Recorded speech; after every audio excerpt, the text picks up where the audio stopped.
All right, let's jump right in. Today, we're tackling a short but, wow, incredibly powerful chunk of text from Romans chapter 3. It's a passage that introduces this massive idea, the concept of being made right with God, not because of what you do, but because of what you believe. You know, at its core, this passage is getting at a question that I think we all wrestle with on some level. How can anyone ever really be considered good? I mean, what's the standard, and who could possibly live up to it?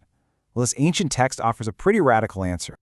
But before we get to the solution, the text first has to lay out the problem. It describes this universal human condition that, really, it frames as the ultimate great equalizer. And here it is, the absolute bedrock of the whole argument, right in verse 23. For all have sinned and come short of the glory of God. Now think about that. It's not most people or a lot of us, it's all. That one word sets the stage for everything else that's about to come.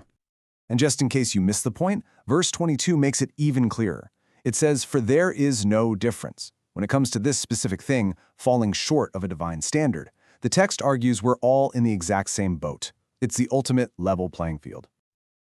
So if everyone's got the same problem, what on earth is the solution? This is where the whole passage pivots. It introduces a completely different kind of righteousness, one that works totally outside the usual system of rules and trying to be good enough, a whole different path.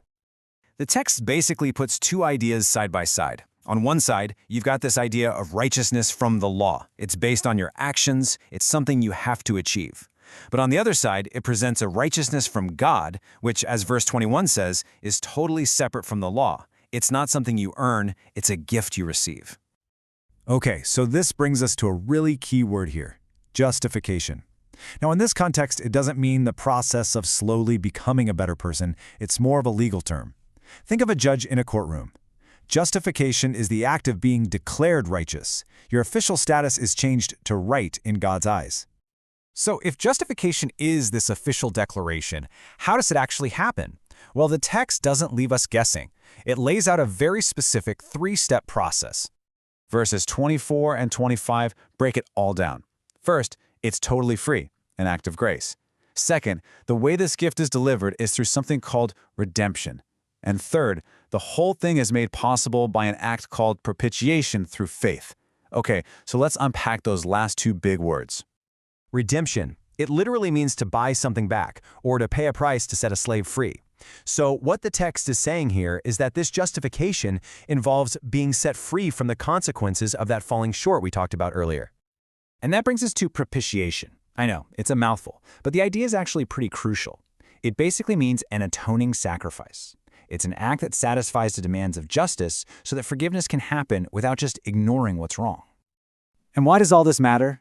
Well, verse 26 gives us the endgame. The whole system is designed so that God can be two things at the very same time. He can be perfectly just, upholding what's right, and he can also be the justifier, the one who declares people righteous through faith. It's presented as the solution to a huge paradox. Now, an idea this big is bound to have some major implications, right? And the first one the text deals with is human pride. I mean, if righteousness is a free gift you just get, what happens to boasting? So, the text just comes right out and asks it in verse 27. Where is boasting then? If you didn't earn your status, what possible reason could you have to be proud of it, or to look down on anyone else? And the answer? It's so sharp and to the point. It is excluded. Gone. There's just no room for it in this new way of thinking. And why is it gone? Verse 27 explains that it's not excluded by a law of works, where you could always compare how you're doing against someone else. Nope. It's excluded by the law of faith. The very nature of receiving a gift, instead of earning a paycheck, just pulls the rug out from under any kind of boasting. Okay, so this all builds to one final massive question. Verse 28 says that a person is justified by faith apart from the deeds of the law. If that's really true, then what about the law? Does this whole faith thing just make it obsolete?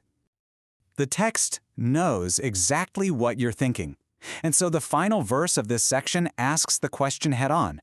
Do we then make void the law through faith?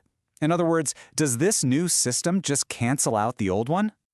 And here it is, the incredible twist ending of the argument. The answer is a hard no. In fact, it's the total opposite. Yeah, we established the law.